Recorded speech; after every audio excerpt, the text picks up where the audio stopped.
Hello everyone. इसके पहले कक्षा में हमने जितने भी इसके पहले क्लास 5 से या 7 क्लास हमने किया है।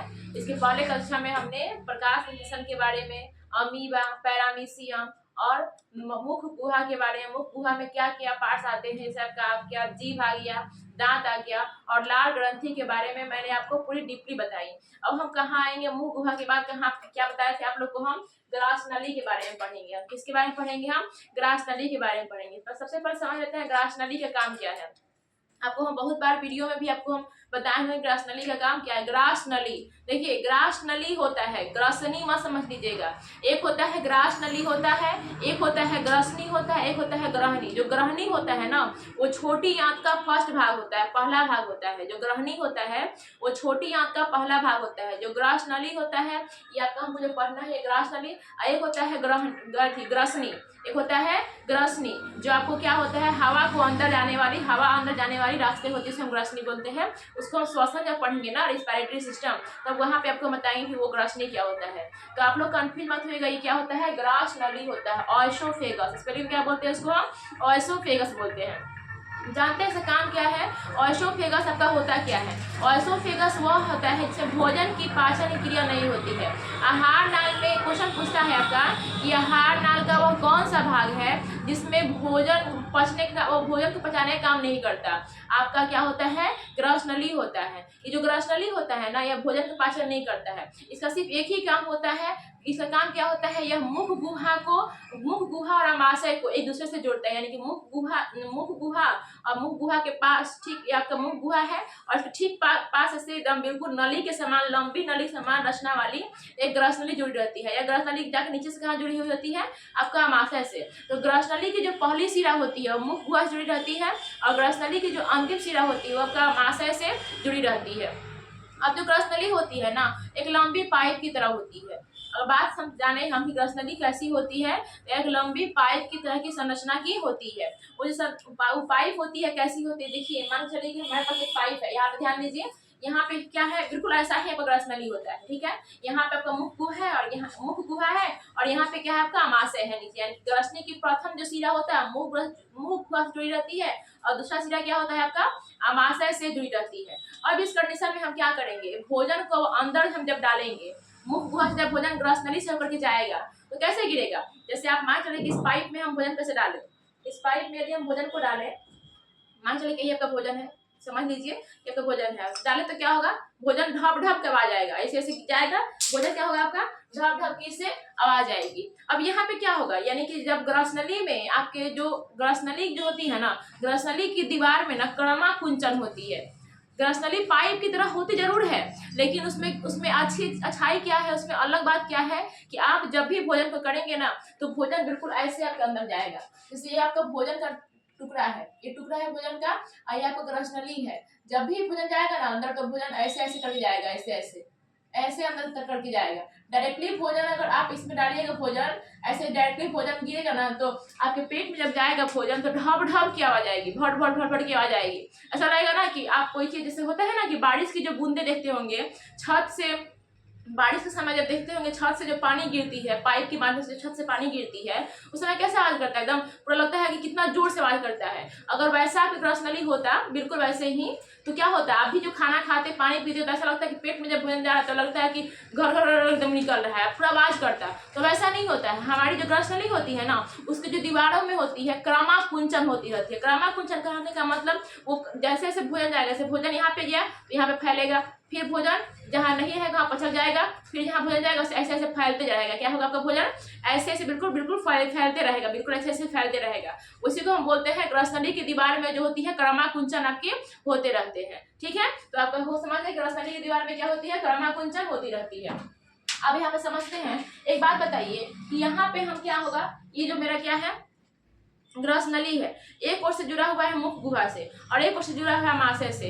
अगर बाबू समझिए कि यहाँ पे हम भोजन को अंदर की ओर ले गए, भोजन रखे यहाँ से मुख गुहा से मैं रोटी खाई और रोटी खाकर ग्रसनली के माध्यम से कहाँ गया, आपका पेट में गया। क्रमा कुंचन द्वारा धीरे धीरे धीरे धीरे अपनी स्थिति बना करके वो पेट में गया। अब जब वो पेट में गया बाबू, तो क्या हुआ, आप गलती से भी ऐसे उल्टी मारे, मतलब आप गलती से भी ऐसे उल्टा हो जाइएगा तो क्या होगा, आपका रोटी निकल करके फिर मुंह में आ जाएगा। ऐसा नहीं होता है। ग्रस नली में एक स्फिंक्टर लगा रहता है, एक भाल्व यहाँ पे ना, बिल्कुल यहाँ पे मुख, यहाँ पे जो आपका आमाशय और ग्रस नली के बीच एक भाल्व लगा रहता है, जैसे ये है ना आपका, तो यहाँ पे एक भाल्व रहता है, भाल्व।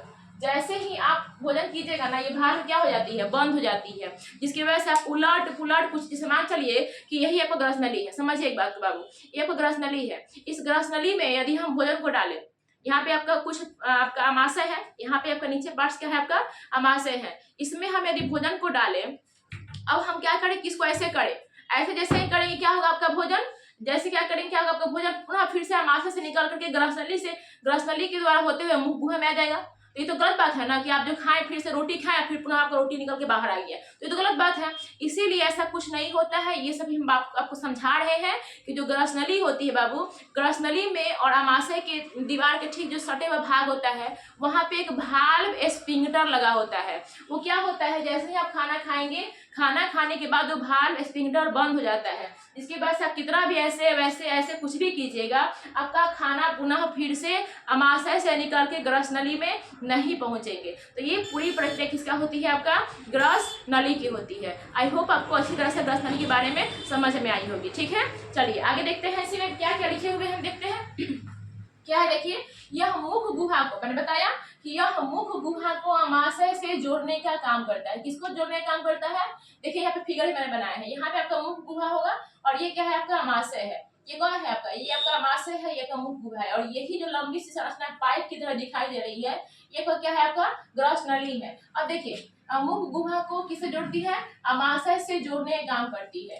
दूसरा क्या हमने पॉइंट लिखा है, यह एक लंबी नली के समान होती है। देखिए, लंबी नली के समान जरूर होती है, लेकिन इनके जो दीवारों में होती है ना बाबू, क्रमाकुंचन नहीं होगा तो भोजन अच्छे से अंदर नहीं जाएगा। और भोजन जाएगा ना, अगर इनकी दीवारों में क्रमाकुंचन नहीं होगा तो आप कोई हार्ड भोजन करेंगे या फिर कोई सॉफ्ट भोजन करेंगे। देखिए, मान चलिए कोई आप हार्ड भोजन कर रहे हैं, तो हार्ड भोजन करोगे ना तो मतलब दर्द करेगा। मान के चलिए बाबू कि आपका हार्ड पाइप है, इस हार्ड पाइप पे आपको कोई हार्ड भोजन या फिर कोई बड़ा सा टुकड़ा, कोई किसी का आदत होता है एक बार में इतना एक सोझे रोटी को मतलब पूरा उठाया सब्जी बोरा और खा लिया, तो उस समय उसका रोटी अंदर कैसे जाएगा। तो इसमें क्रमाकुंचन होता है, यानी कि फैलता है सिकुड़ता है, फैलता है सिकुड़ता है। जहां जहां भोजन जाएगा वहां पर फैल जाएगा, भोजन नहीं रहेगा तो सिकुड़ जाएगा, फिर फैलेगा सिकुड़ेगा, फैलेगा सिकुड़ेगा, ऐसे होते रहता है। ये आपका पाइप नली के समान जरूर होता है, लेकिन इसमें क्या होता है, ये बिल्कुल फैलेगा सिकुड़ेगा, फैलेगा सिकुड़ेगा, उसी को हम बोलेंगे क्रमाकुंचन बोलेंगे हम। तो ये बात याद रखिए कि नली समान रहता है, इसका मतलब ऐसा नहीं होता है कि फैलेगा सिकुड़ेगा नहीं, ये बिल्कुल भी हार्ड नहीं होता है। समझ गए। अब यहाँ पे देखिए, ये बात हमने यहाँ पे लिखा है कि यह एक लंबी नली के समान होती है। इसमें दूसरा बात बताया है आपको कि इसमें कोई पाचन की क्रिया नहीं होती। जो ग्रस नली होती है ना बाबू, इसमें किसी प्रकार की क्या कोई पाचन हुआ क्या, जैसे ही भोजन आप मुख गुहा में लेके गए, मुख गुहा में भोजन रखे, लार से भोजन को सानने के बाद आप उसमें एंजाइम मिलाएं, दांत से कूचे काचे, जैसे रोटी लिए दांत से कुछ काट करके उसको महीन किए, महीन करने के बाद लार से भोजन को सानने के बाद अब क्या किए, सीधे यहाँ से आपका भोजन नीचे उतरता है, कहाँ तक, सीधे आमाशय में। अब जो क्रिया होगा आपका पचने का काम जहाँ जो भी होगा वो कहाँ पे होगा, आपका आमाशय में होगा, ना कि ग्रस नली में। ग्रस नली में किसी प्रकार का कोई भी पाचन क्रिया नहीं होती है।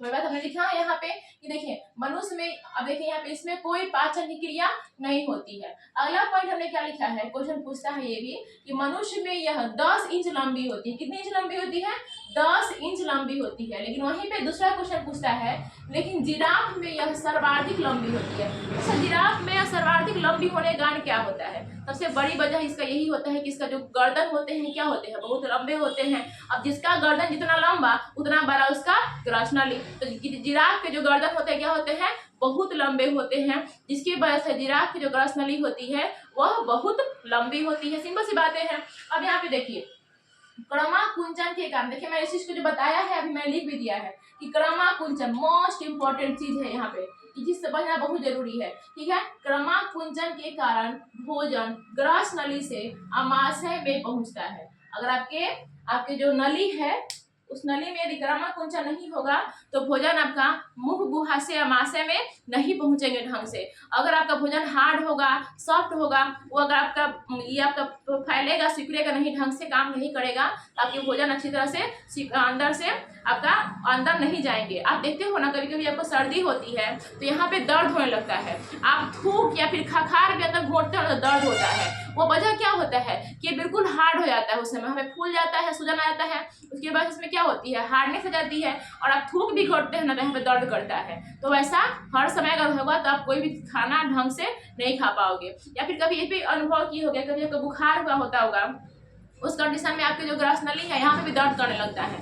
आप कुछ खाइएगा ना, रोटी खाइएगा या फिर कुछ भी खाइएगा ना, ऐसा लगेगा ना कि जो रोटी जा है अंदर ना, यहाँ से अंदर जब जो जा रहा है, लग रहा है कि कुछ छिला जाएगा आपका। ऐसा बहुत दर्द, मतलब बहुत तकलीफ लगता है अंदर को, और अंदर की ओर धकेलने में, ठीक है ना। तो ये प्रक्रिया भी होती है ग्रस नली की, ये बातें होती है किसकी, ग्रस नली की होती है। अब यहाँ पे देखिए, ग्रस नली और अमाशय के बीच मैंने बताया ना बाबू कि आप जैसे खाना तुरंत खाएं, और खाना खाने के बाद जल्दी जैसे ऐसे कीजिएगा ना, तो आपके आप जो खाना हो, जो रोटी हो, जो भात होगा, जो चावल सब्जी जो भी कुछ है आप जो खाए हुए हैं, वो आपके पेट से निकल पूरा किस में आ जाएगा, मुंह में आ जाएगा। क्यों? क्योंकि हमने क्या बताया है, ग्रस नली एक नली के समान होती है। अब नली का नहीं होता है, जैसे आप ऐसे कीजिएगा, यहाँ से पे जो चीजें हैं यहाँ से उठ करके इधर आ जाएंगे, लेकिन ऐसा इसमें नहीं होता है। यहाँ पे अमाशय के ठीक ऊपर जो ग्रस नली होती है, वहां पे एक वाल्व स्पिंक्टर लगा रहता है। जैसे ये भोजन करना बंद कर देंगे, वो वाल्व स्पिंक्टर क्या होते हैं, बंद हो जाते हैं। आप ऐसे वैसे कुछ भी कीजिएगा, तो आपका भोजन पुनः आपका पेट से निकल करके मुंह में कभी नहीं आएंगे, ठीक है ना। तो ये कुछ क्या होता है, ग्रस नली और अमाशय के बीच में एक वाल्व स्पिंक्टर पाया जाता है, जो भोजन को वापस ग्रस नली में जाने से रोकता है, और ग्रस नली के माध्यम से मुख में जाने से रोकता है। इसका काम क्या है, यह जो होता है वह भोजन को वापस ग्रस नली में जाने से करता है, रोकता है। तो ये पूरी प्रक्रिया मैंने आपको क्या बता दी, ग्रस नली के बारे में। देखिए, मैंने आपको आहार नाल पढ़ाना शुरू किया था। आहार नाल सबसे पहला टॉपिक मैंने पढ़ाया मुख गुहा, जो यहाँ पे हमने पढ़ाया था, आपका पढ़ाया था मुख गुहा। मुख गुहा के बाद हमने ग्रस नली को ही पढ़ा दिया। अब ग्रस नली के बाद हम किस में आएंगे, अमाशय में। चलिए आगे देखते हैं हम अमाशय के बारे में।